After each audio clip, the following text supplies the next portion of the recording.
Here's Clark again. Oh, through again he goes. He's got Satutu with him. It's Ioane, in fact. Enrico Ioane. So we'll get into some previews before looking at some All Blacks teams. So, mate, Joe, I come to you first. Friday night, Blues Force. Blues at home. How are you seeing that one? Oh, it's just one that they're going to have to win, eh? Along with the other three that they've got to win as well. Our finals are starting this weekend. Indeed, it is. So, obviously, they need the bonus point to give themselves a bit of a shot, a bit of a chance. They need to end these 4 games with 33 points minimum and could get a 37-point maximum if they get the bonus point on each of those wins. It'll be a tough ask, especially for games like, I think, the draw, where they'll be playing them in Suva. Draw will, grow another leg to beat them over there with the conditions and, the hundreds and thousands of offloads that they do during a game over there. I think the road to the title is still achievable for the Blues.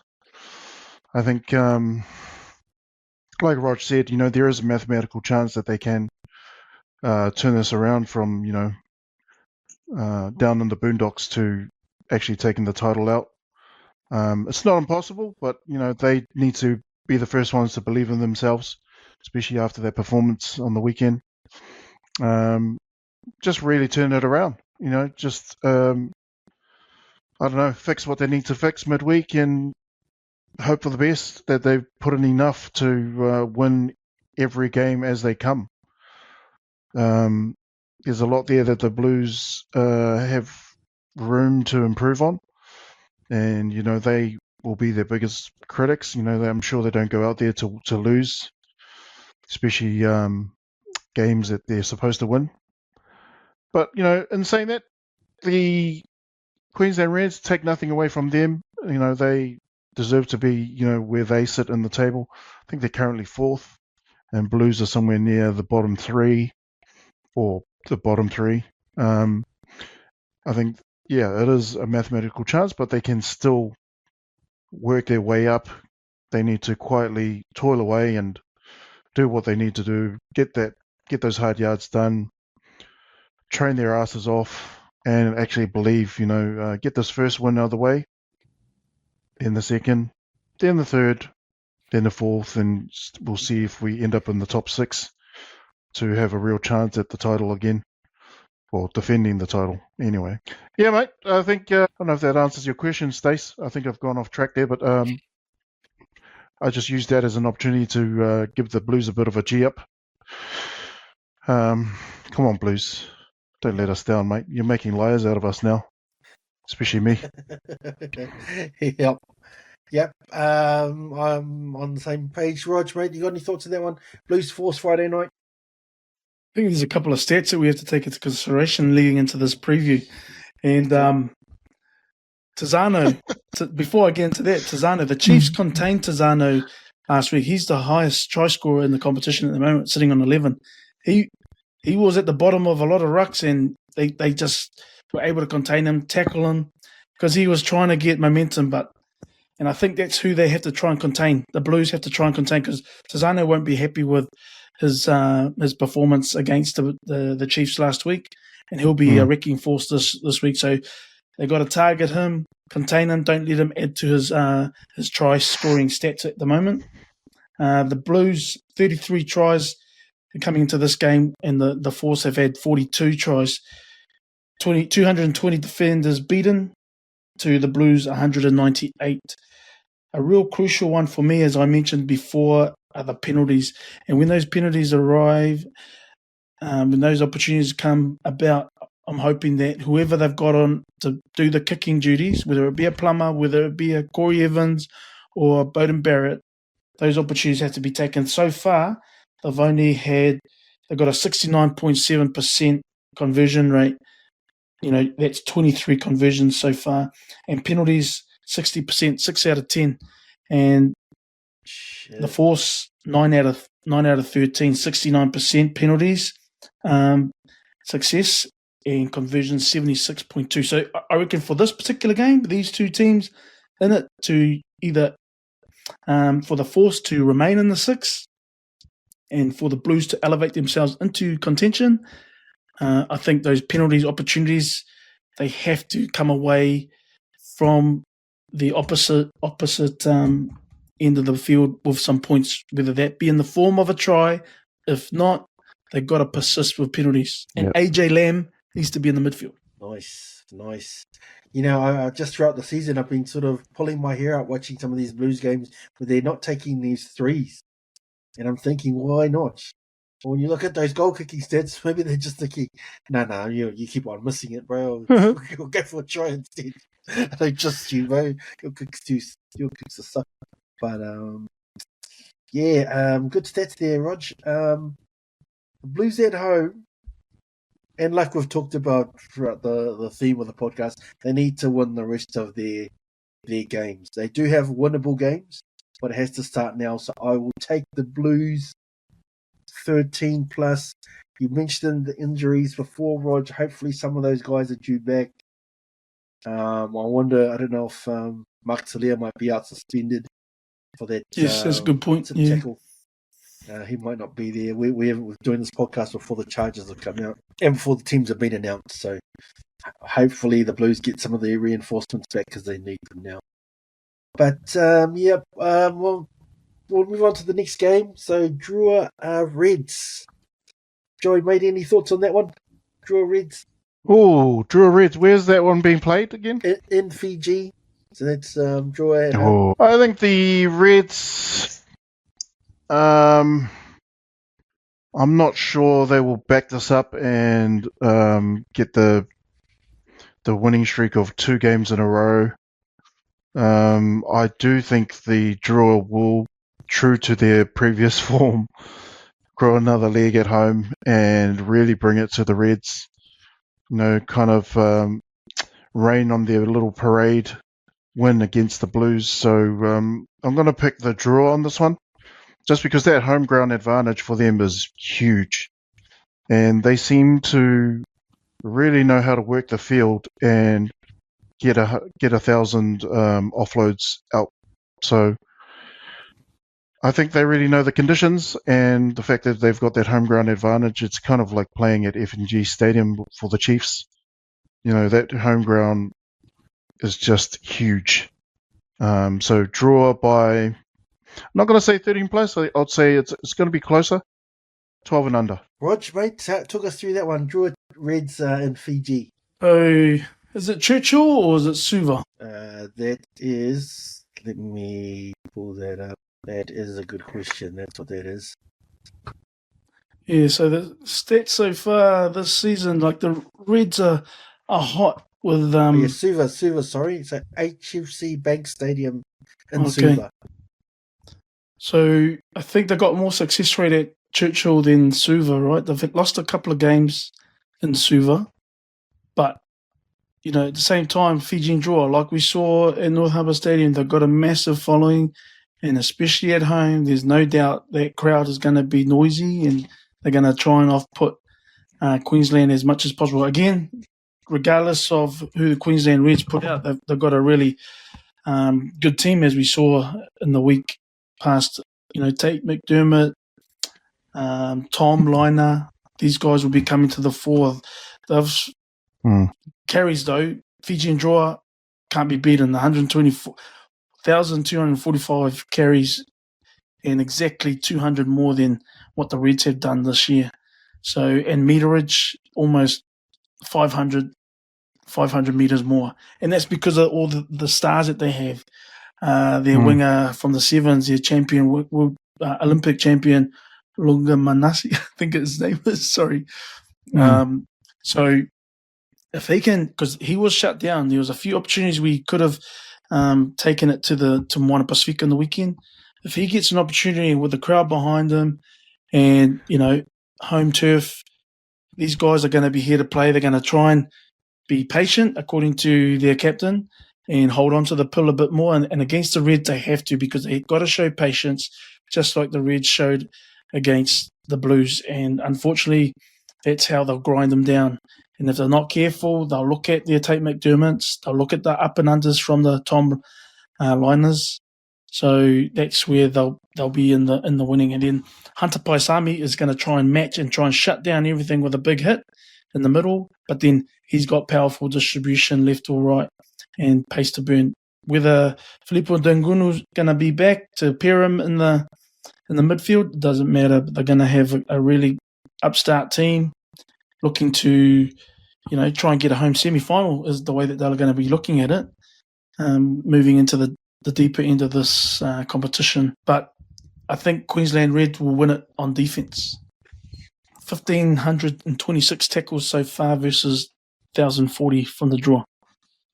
So they'll make them work hard for it, and they'll shut down everything that the draw will fire. 12 and under to the Reds.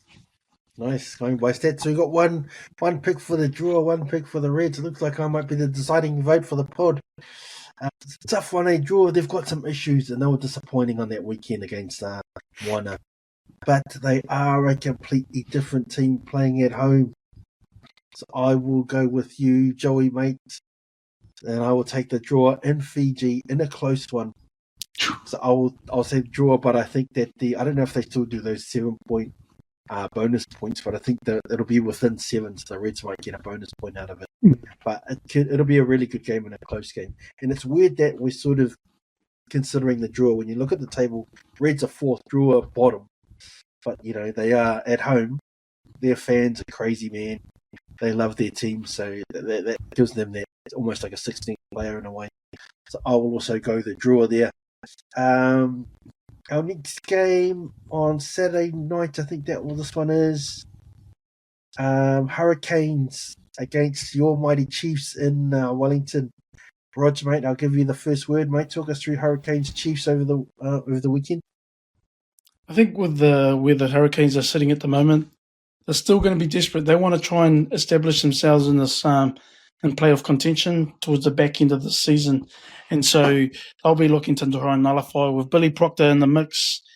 He's going to be looking at distributing out to the Punuais or the Naholos with the assistance of Ruben Love at the back, or whether he's coming in at 10, depending on who they got. But I reckon those are the crucial players, the back three, Proctor to distribute, but then also their forwards. And, when you've got some of the players that they've got, Karifi to stand up, Peter Lakoi, Brad Shields coming on and adding a little bit of impetus at the end, Braden Yose. They've got too much firepower, I believe, that can't be ignored. So to nullify that, you got your Jerome Browns, you got your Simon Parkers. Who do they have? Does Wallace Atiti warrant a start after his cameo appearance last week? Similar to what Proctor did. 10 minutes, you said, and then he starts the following week.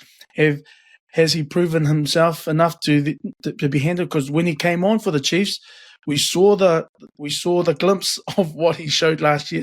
Almost straight away, couple of carries into it, and then pick and go. He steps the first defender, and then he's away in the gap. And just they couldn't finish it off. No supporter at the end there, but we saw the glimpses of what made him the breakout player of the year last year, and then to become an All Black at 2021. So Wallace Atiti possibly gets a start for the season, or does he still come off the pine? What I liked about the Chiefs and what they're going to have to contend, there's a lot of All Blacks here vying for, and we'll get into a bit later on, front row.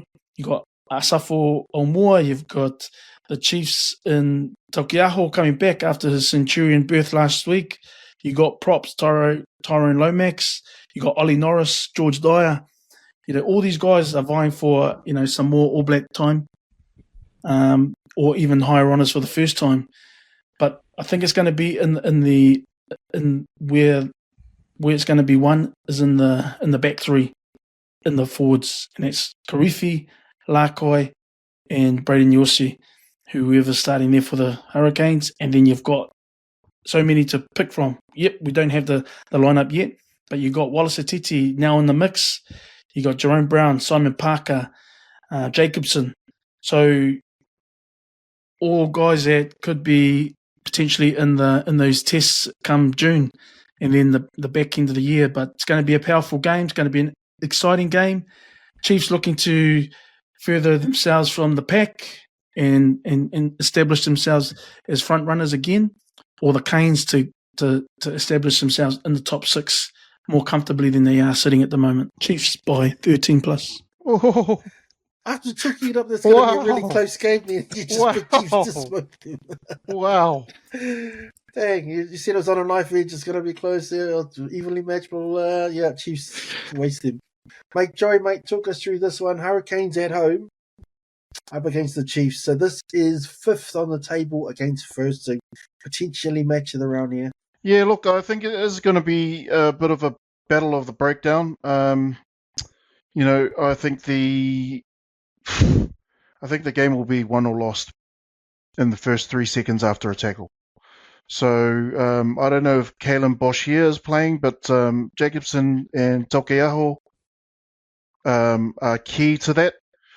Driving their shoulders in, sealing the rucks, forcing the turnovers, and being able to slow the Hurricanes to a crawl. On the other side, though, like you said, Rog, Lakai, Duplessis, Karifi, and I don't know if Brad Shields, is he there? Is he in the mix there? Yep. He comes off the bench. Yep, lying in wait. So, those guys need to hit the breakdowns like Hurricanes, steal the ball, and actually launch those counterattacks that they have shown glimpses of brilliance of in the past. The breakdown isn't just about possession.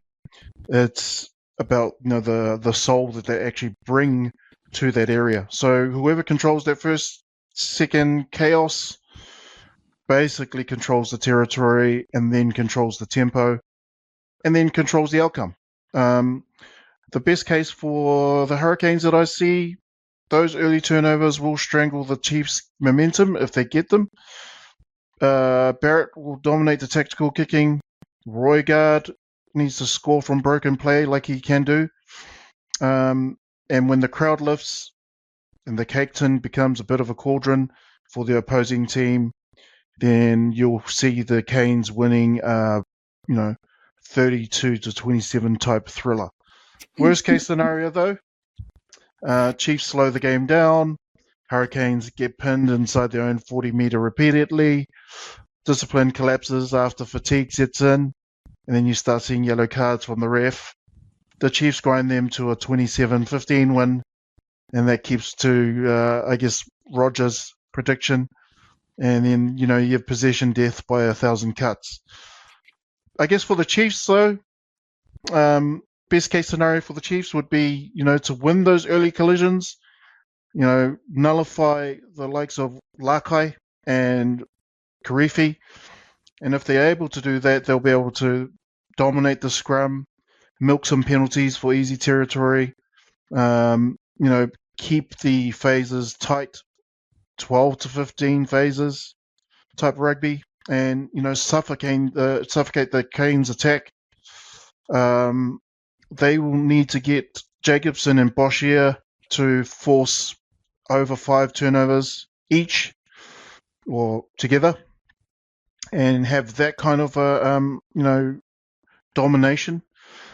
In order for the Chiefs to get the win, they'll likely be looking like 25-18 type of score. Worst case scenario for the Chiefs would be they get sucked into an unstructured shootout.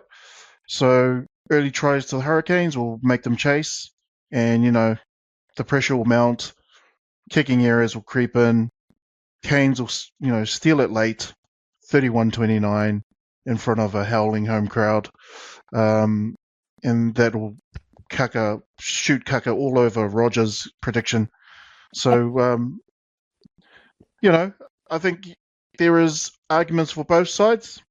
I think just because of the home ground advantage and the way that the Canes have been building momentum for themselves quietly, the Chiefs have been the more exposed in terms of their success so far this season. So everyone's expecting the Chiefs to win this type of a derby, but the Hurricanes, I believe, will grow an extra leg for this particular game. and they have been the bogey team for the Chiefs in the past. So I'm going to give this one to the Canes just because of the home ground advantage. And yeah, that's kind of sad coming from someone who's currently based in Chiefs country. It's all right. It's all right. You know what, mate, boys? Those are two very comprehensive previews there.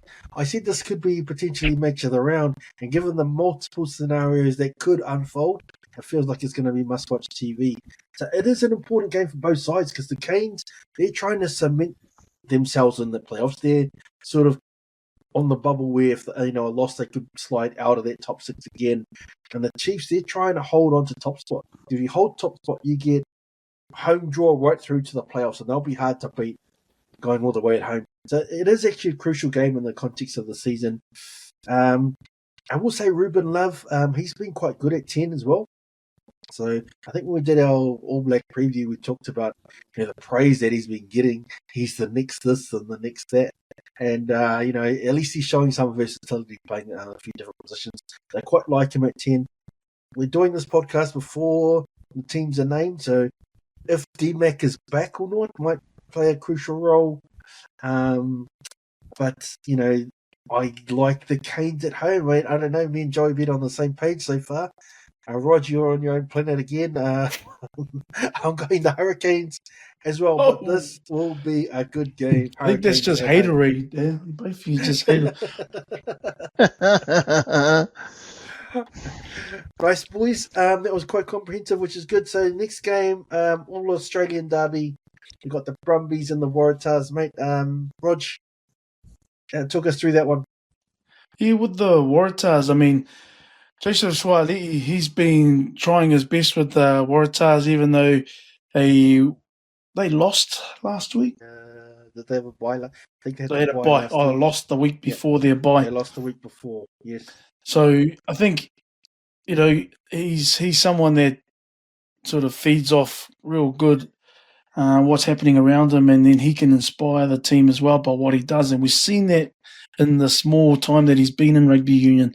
But again, a real powerful player, not afraid to throw his body into a line, similar to what he did in rugby league. But then it's his aerial skills and from the back and the way that he carries at pace as well, and awesome defender in the midfield as well. So he can be comfortable just on the outside in the wing, or he could be tried at fullback, but able to command a spot as a versatile player. But going off the stats at the moment, I think there's clean breaks. Brumbies have got more clean breaks in the Waratahs, given that the firepower that the Waratahs have, not only with Swali that I've mentioned, but you got Callaway as well, who's trying to prove a point and trying to get back into Wallabies contention.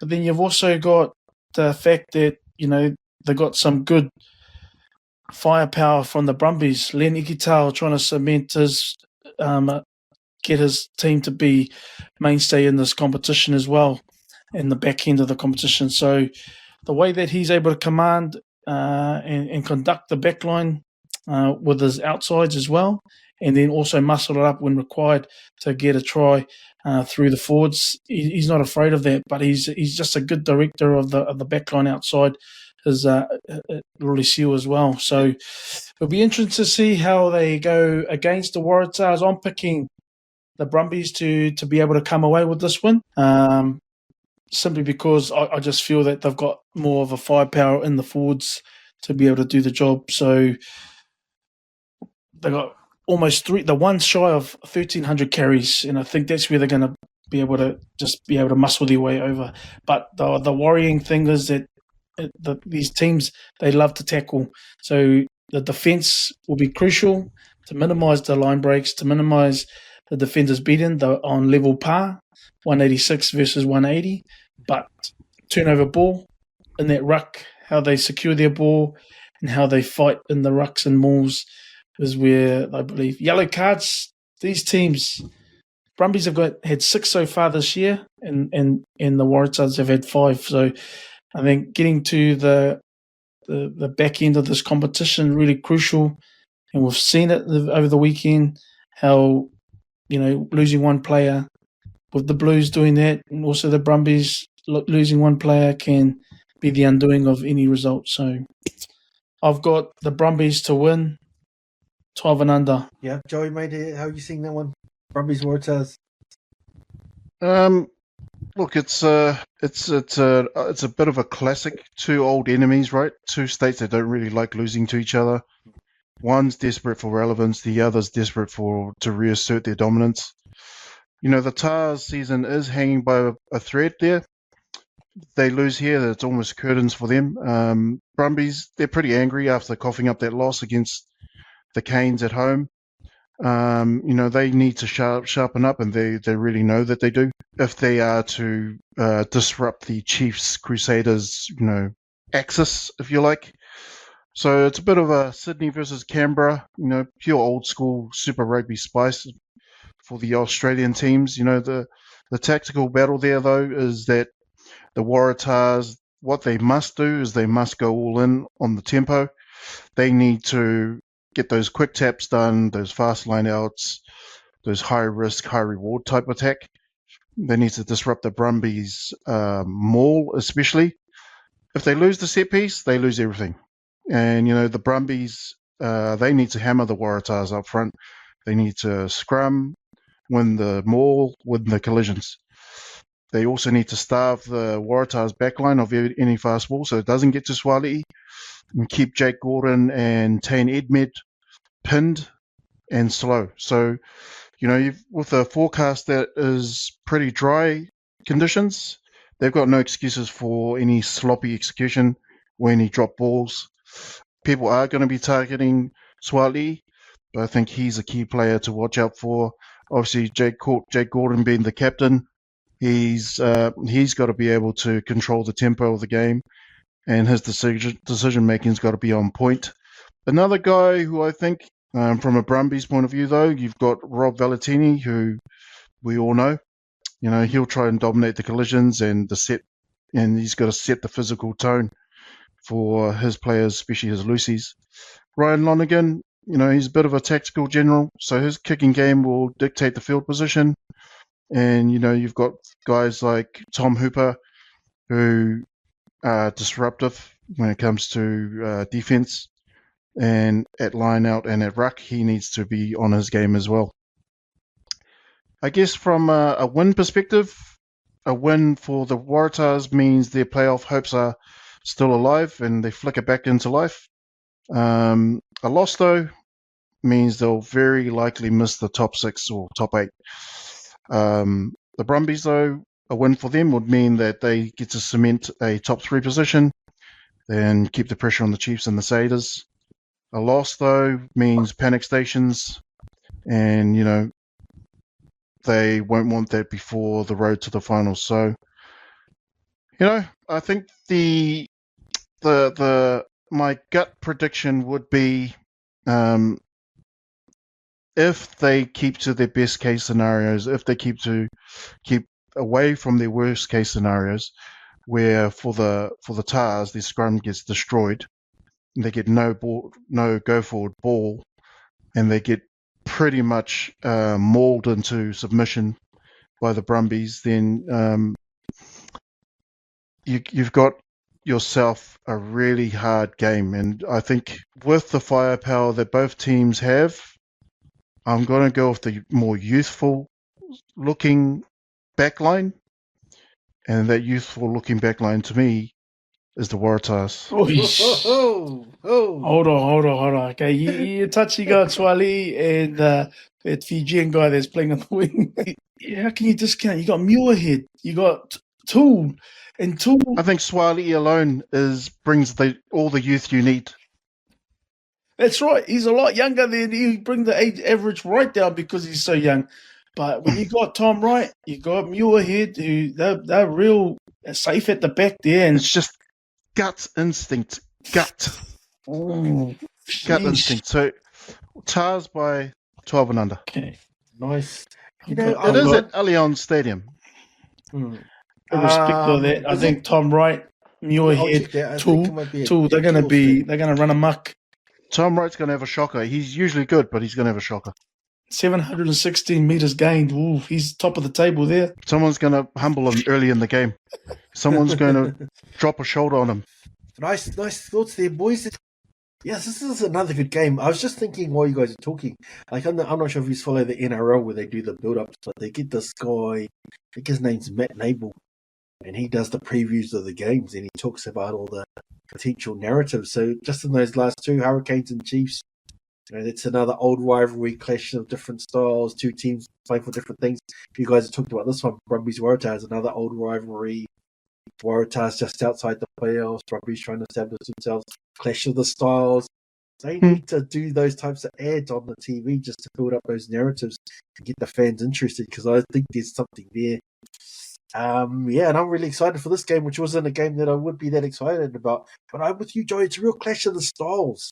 So whoever can get their game plan going first, or better, will win. If the Brumbies can get their set piece and their rolling maul and all of that stuff going that they're good at, it could be a long night for the Waratahs. But if the Waratahs can repel that and get their youthful outside backs firing, get them some space, they could potentially blow the Brumbies away. So whoever can get their game plan going at the start I think will win it. I mentioned before, Waratahs in 7th. They're only 1 point outside the playoffs. So they've got everything to play for as well. Is actually at GIO Stadium. So that might swing it. Oh, GIO. So we have been on the same page, Joey. Every game except for this one. I'll go for the Brumbies. I think at home as well, it just swings it. And their ruck and maul that they do is pretty difficult to stop. So I'll go Brumbies. And a close one. I think it's going to be a close one. Next game, Highlanders against Moana down in Dunedin somewhere, or Otago area. Mate, Rog, what did you think of that one? When you look at some of the individuals, as we mentioned, in the carries department, you've got the number 8 for our Moana Pasifika, Tupou Tailoa. He's had 155 carries, and then you got a few of these individuals, and then Whailangi as well. He's featuring as well in some of these stats, and so it's really encouraging for Moana Pasifika leading into this game, and then towards the back end of the competition. But where it's getting interesting is the overall stats, I believe. But Moana Pasifika, again, just going to find Whailangi. Miracle Whailangi. Yeah, so he had an outstanding game. Even Adi Savea's giving him massive raps from the way he's playing. He had a bit of a stop-start season last year, but he's pretty much the starting 6. Another guy that can double up as a lock if required, but he's outstanding in the open. Obviously, with Adi Savea there, they're trying to work in tandem. Adi being at 7 or 8, and then you've got Whailangi. But just a real grinder, but hard to contain. And I think that's where he's going to be real menacing for the Highlanders. But in saying that, the Highlanders have, they're not going to be any easy beats. Discipline's going to be massive. Highlanders have had 4 cards this year, 4 yellows and 2 reds. And so, and surprisingly, Moana Pasifika have been really good this year. Heaps of penalties have given away, but just 2 yellow cards. And it's going to come down to the game breakers, clean breaks, that on par. 59 to the Highlanders, 58 for Moana Pasifika. And so, but like I said, the interesting stat is points. And Moana Pasifika are up there with tries.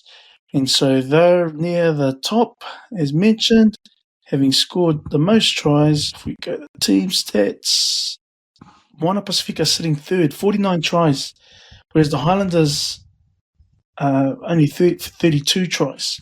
So that's where I believe is where they're going to be important. And I'm hoping that Caleb Tangitau, again, not sure how far away he is from being considered for this game. He's been immense for the Highlanders with a lot of tries as well as clean breaks too. spoken to him at length, about him at length, and where he would be best positioned. I believe number 12, and that's where he was most effective at the beginning of the year. And giving him the captaincy, I believe, adds a little bit of pressure, but at the same time, it hones in his abilities to make sure that he's not going to try and jeopardize the team, because sometimes he can come in hot with the ill discipline with the tackles high, but I think his rampaging bull style is better suited at 12. He's quick, but I don't think he's as quick out on the wing, but still menacing on his day. Moana Pasifika, where is this game going to be played? Forsyth Bar. So they're going to have the crowd against them. The weather might be colder, but it's going to be a dry pitch, as we know, in Forsyth with the cover. So awesome experience for Moana to be able to carry on from what they've already achieved this year. They'll be looking to disrupt Highlanders' celebration plans and trying to get in, maintain their spot in the six, or get into the six. But Moana Pasifika, they're going to try and separate the pack. I believe they'll be too good. Ari Savea leading the charge again. Lalomilo is going to have another scintillating game in the midfield there. But Danny Tuala, as you guys mentioned, he's been a point of difference as well, especially sometimes coming off the bench. But then he's a versatile player, and I think these guys are embracing, especially this year, what it is about, what it means to be a part of this special franchise. And I think Moana's going to bring the Pacific to Forsyth. 12 and under. Joy, mate, how you seen that one? Highlanders Moana at Forsyth Bar. It's if you had asked me this a season ago, last year, I would have said Highlanders in a heartbeat. But the kind of season that Moana have been having and the kind of success that they've had under the renewed regime with Ari Savea leading the charge there, I think I'm finding it hard to disagree with Rog, just because the recent performances, obviously the victory over the draw on the weekend, where they did showcase their attacking ability. And, defensively, they're quite solid. The season standing, they're currently 8th on the ladder, whereas, the Highlanders are 10th. So they're currently above the Highlanders, in terms of where they're at in the season and, the ability at the moment. And they've got good leadership. They've got Artie, obviously, who's a dynamic presence in the back row. They've got Patrick Pellegrini as well, who's really impressed when coming off the bench. He should be starting. Also, yeah, there may be an argument for that. And then you have the Highlanders, who recently suffered a loss to the Satyrs over there. And, unfortunately for the Highlanders, coming back from that kind of a loss to, their better neighbours and putting in a performance against the Moana team that's quite motivated and inspired, it's going to be tough for them to beat the Moana. And, right now, being that the Highlanders are aiming to regain, and climb the standings, I think they'll put too much pressure on themselves. That's the way I see it. And unfortunately for them, their key players versus Moana's key players that I see anyway, with Nathan Hastel and, is it Hastel or Hassel? Hasty.